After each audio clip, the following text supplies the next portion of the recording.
Hello and welcome back to my channel. My name is Julie and this is Stamp with Julie Baum. Today I am bringing to you a card tutorial. This is project number 3 from Stamp Club of 2026.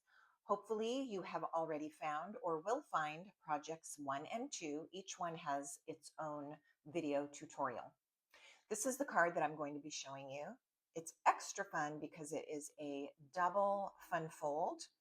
There are 2 different flaps that open and it is quite unique in that way. So let's talk about all of the parts and then we will get started and you can learn how to make this card. I am beginning with a piece of our thick basic white cardstock. So this is a thicker weight than our regular basic white cardstock. I like to do that when it is the card base, although not absolutely 100% do you have to do it this way, but I do appreciate the extra weight if it's my card base. This piece is 5.5 inches by 8.5 inches, and I've already scored it at 4 1/4, and you can see that I am reinforcing my fold line with a bone folder. Then I have a piece of designer series paper. This is from Valley in Bloom. Now you will need to use a piece that is 4 1/4 by 5.5. Let me correct that. 4 inches by 5 1/4 inches in order to get the correct cut. So 4 by 5 1/4. My paper has a direction. So once I cut this to the piece that is required, I will only have one piece that works for this card layout. If your paper is non-directional, when you cut it, you may have the opportunity to be creative and use the other part and it won't be scrap. All right, so let's just move forward from there. This piece is also from Valley in Bloom. This little background soft print in, let me see if this is crumb cake or basic beige. This is listed as basic beige. All right, this piece measures 3 inches by 4 1/4. Then I have a piece of basic white cardstock. This is the regular weight, so not the heavy weight, not the thick. All right, this piece measures 2.5 inches by 7.5. All right, 7.5 in length, 2.5, and then you're going to score and fold it at 2 3/4 inches.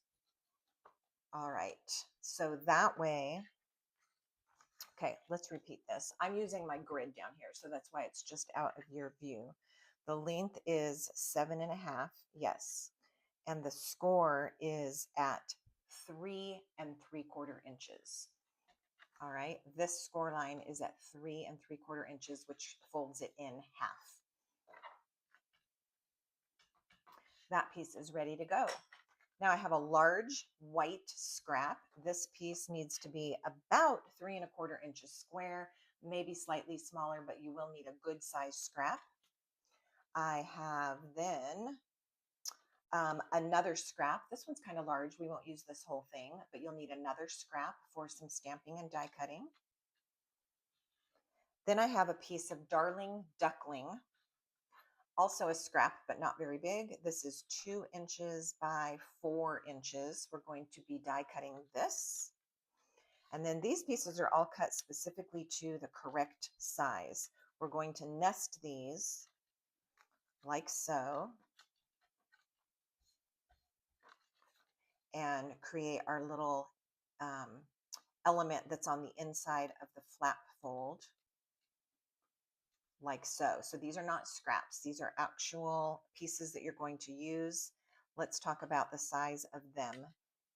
All right, this piece is 2 3/8 by 1.5. Our Darling Duckling print DSP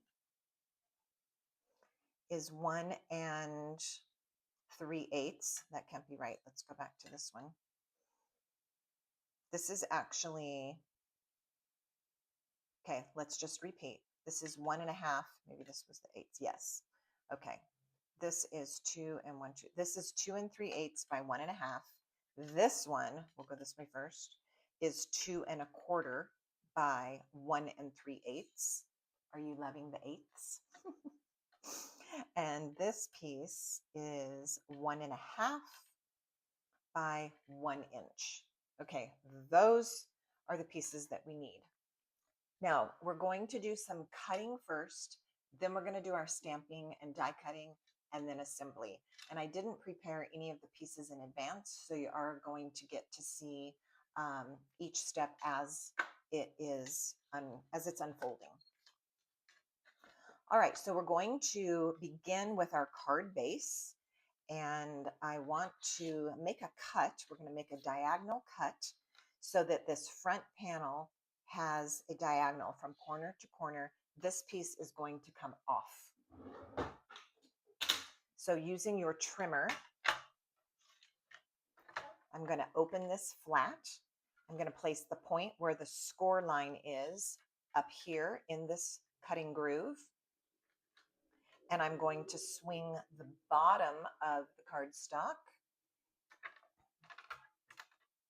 So the bottom right corner is also in the cutting groove. So from score line, that midpoint right here to this corner, we are going to cut. That removes this corner completely. You can save it for another project. And now following the same steps, we're going to make a diagonal cut on our paper. Now be careful here, because if I was to cut this on this diagonal, I would mess up my piece of paper and not have what I need for the project.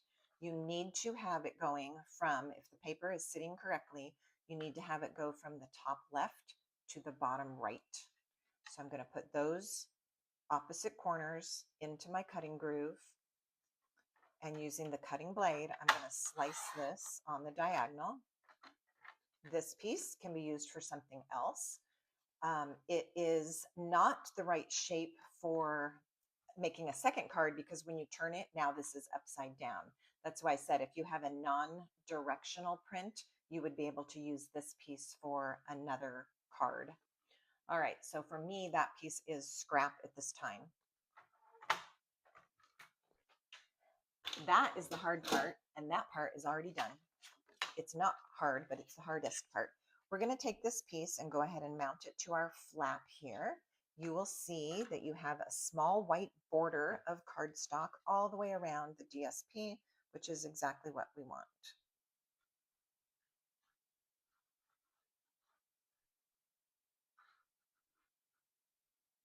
All right, I'm putting my adhesive on here carefully. I don't want it to ooze out from my edges, making things all sticky. I'm going to lay it down here in the white triangle. And as I said, I've got a white border all the way around my triangle of designer series paper. There we have it. The next thing we're going to do is take our other piece of designer series paper. This is the B side, or what I would call the back side, which is just like a mottled green. I've used that print on a different card in a video. Today we're using the basic beige side. This is going to get glued to this inside panel, and you do want to kind of eyeball it because it needs to be centered so that it doesn't look crooked when your card is done. Let's attach that now.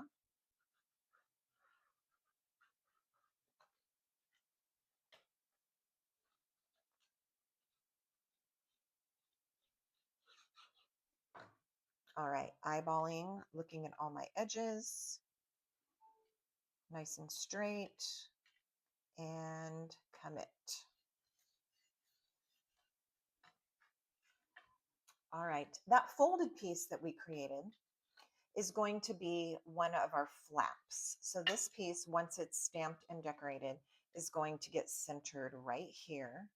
And as you can see, this piece is going to be the flap that opens up.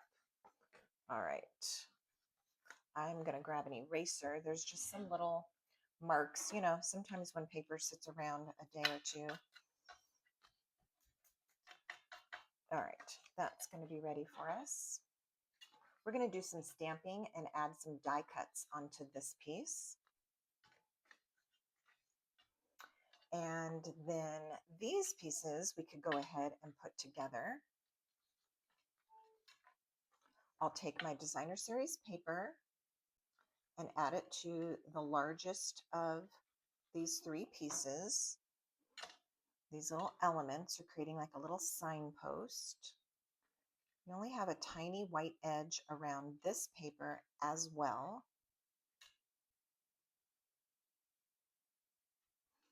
And all in all, the width of this piece needs to be slightly smaller than the width of this because this is going to get hidden by it.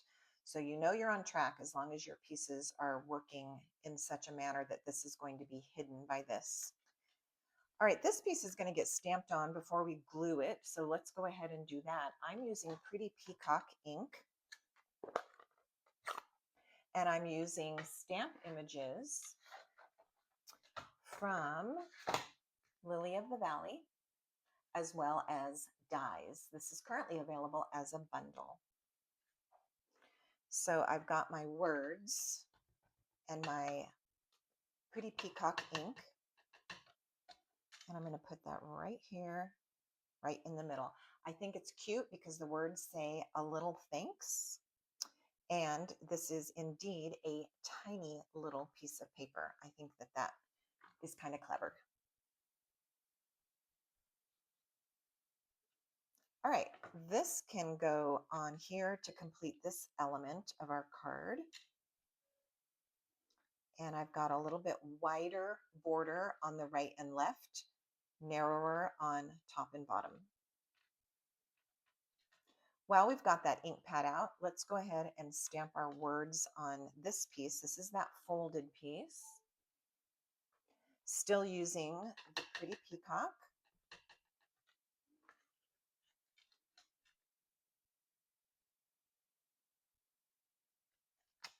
Like so. All right, for the next parts, we need to do some stamping and some die cutting. So the first thing I'm going to do is stamp my leaves on that large white scrap that we discussed. I'm going to use garden green ink to do this. Now I'm going to color it afterwards using some Stampin' Blends. So typically I would do my stamped outline in black ink, but I'm going to go ahead and use the garden green. And if when I'm coloring that green bleeds a little bit, it's only going to add to the effect of the colored leaves and it's not going to bother me at all. So with garden green,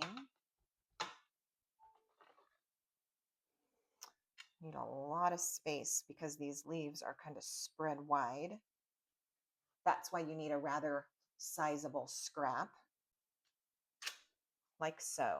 I just love how those two leaves look. And now we're going to add some color and just make it look even more beautiful. I am using, what did I choose? I've got a dark granny apple green that I'm going to start with.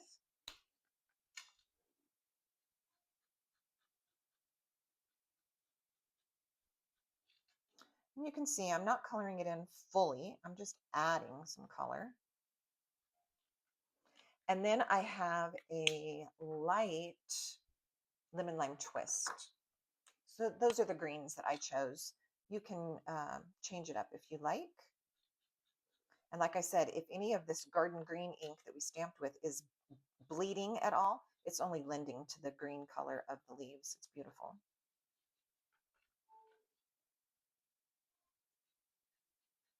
All right, so without too much stress and not a lot of time, we've got our green leaves all colored in and ready to be die cut. So this piece is going to be cut. Let me put the die on there and show you.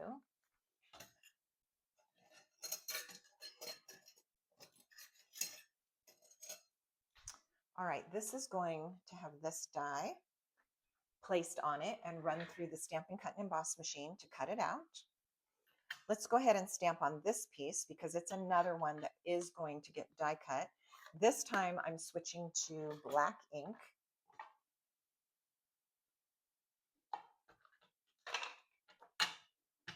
And as I mentioned in the beginning, this scrap is a little oversized for what I really need. See, I only need this much space and enough to die cut it. So this is about twice as big as the scrap you really need.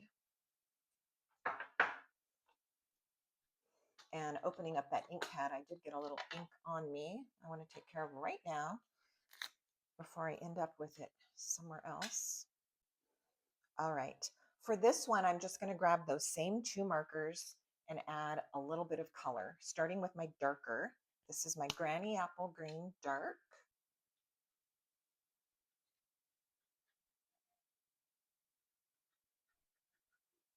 And then finishing with my Lemon Lime Twist Light, or whatever greens you want to grab. And once again, our coloring is done. I'm not going to put any color on my flowers this time, although on different cards, I've added a little bit of Berry Burst or yellow just to give them a tiny hint of color. We're going to leave them white, and later, after the project is put together, we're going to add some Wink of Stella. All right, so this is now going to get die cut. This is going to get die cut, and that piece of Darling Duckling cardstock is also going to get die cut. I'm going to take those pieces over to my machine right now and cut those out, and I will be right back.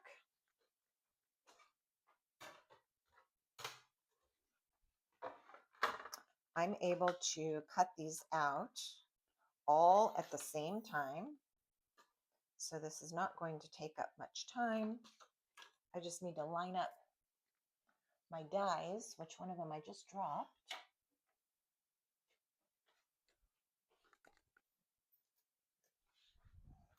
I'm also going to tape them into place. When I come back on camera, I'll show you that step so you're not wondering about it.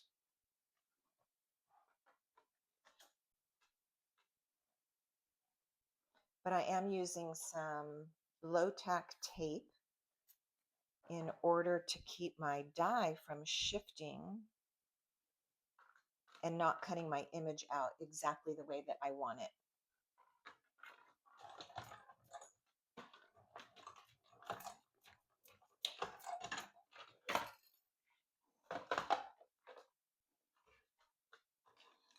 All right, let me show you. I have this one and this one, which has the tape on it. And I'll bring over the leaves. I did end up doing it in 2 steps. These leaves are kind of large. And I wanted to take the time to make sure that my die is on nice and straight. I'm trying to avoid having to trim it at all. You know how sometimes you might end up with a little extra white space around your image that you don't want? I'm trying to be careful enough that I don't have that. All right. Let's carefully take these out. When you remove your low tack tape, you do want to do it with some caution, because even though it's low tack, it's pretty sticky, so you don't want to tear your image. And then this can pop out. That is a very cute, nice die cut image. And then I can use this. I'm going to save that scrap. And then this one is, I think, one of those dies that when you look at it in the packaging, you might think, I would never use that. But we did use it at club, and everybody was very excited that they were kind of forced to use it because it is really neat looking. So let me poke some of these little pieces. You can see these little pieces that are popping out. And then you'll see that little die cut that comes out of this is pretty cool.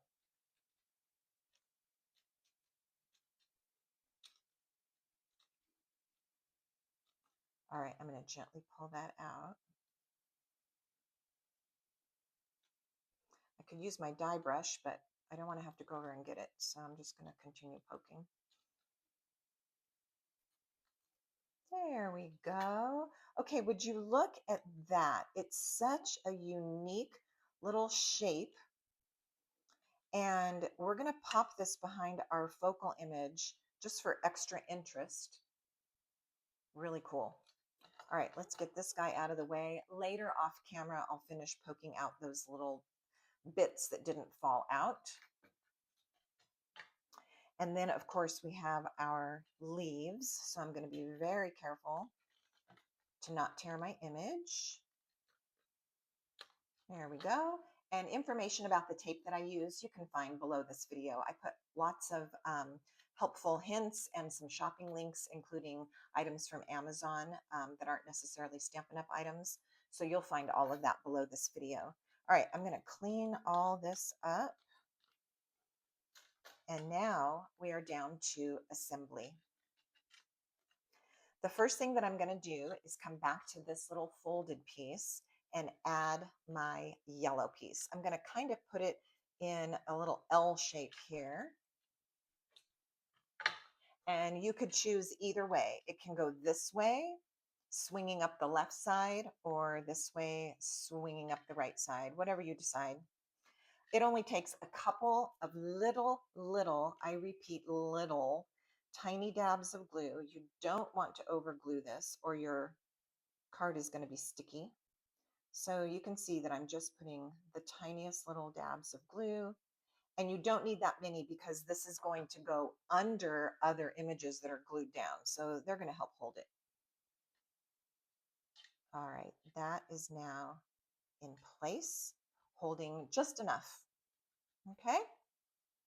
The next thing we're going to do is glue our leaves on here.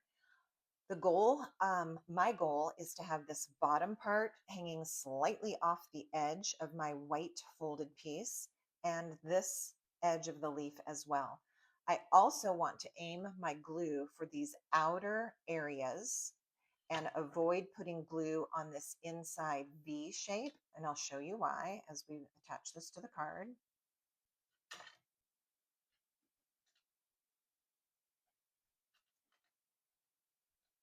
All right, this piece is now going to get tucked down. That's why I didn't want glue on the inside part of those leaves. This is going to get tucked right down in there to kind of cover the yellow, the Daffodil Delight, and fit in the leaves to make it all look like it's one piece. So this is ready for some adhesive. And then I'll get this tucked back down in there like so. Little shift to the left or to the right. And that is now in place. I could actually put a little dab here. And that's just about completed our main focal image. Let's attach it to the card. And then we'll take care of this little piece. And of course, we want to go back and add our Wink of Stella. I liked building this complete piece before attaching it, although you don't have to. You could have glued this before, had it sitting here on the card, and then added your elements. That is just fine if you feel more comfortable doing it that way. Okay, so this appears to be like the inside of the card, but this is where our flap comes in. This is going to lift, and this comes in. All right, that is how the front of the card is going to look. And we just have to add our cute little second element, which is going to go right in here. You'll recall I mentioned that it has to fit inside the width of this white piece, and ours does. The reason you want to do that is when you close this flap, you don't want it sticking out and showing. Also, you only need to put glue on this bottom corner. If you put it all over here, you are going to glue your card shut, which you don't want to do. So our glue goes just down here in that corner. And I'm going to kind of center it on that diagonal, making sure that I'm within the white boundaries of that piece. I'm going to lay it down and check it before I press. Okay, so it's in place, but I just want to double check we are good. And so I'll give that a nice solid press. Don't you love it? The two little flaps, I think it's really creative. So clever. All right, so there we have it. We've got our lift and open. Let's add our wink of Stella to our little white flowers, which is always hard to see on camera, but I promise it's shimmery in person. And so I'm just going to liberally add that to those white flowers and give them a little bit of that famous wink of Stella shimmer. Again, you almost definitely cannot see it on camera, but it's there. Now, if you're doing an envelope to match this card, I would recommend stamping those leaves again on the envelope. I think that would be really, really nice. Or you could take a scrap of your designer series paper, either the piece of um, basic beige that we used, or another piece of your Lily in the Valley paper, and use that as an accent on the envelope to tie everything together. And there you have it. This was Project 3 from Stamp Club, July of 2026. Thank you so much for watching. I do appreciate your comments and your questions, so be sure and leave something for me. And as I always do, I will leave some helpful information for you below this video, including shopping links and other pertinent information. Thanks so much for watching. See you next time.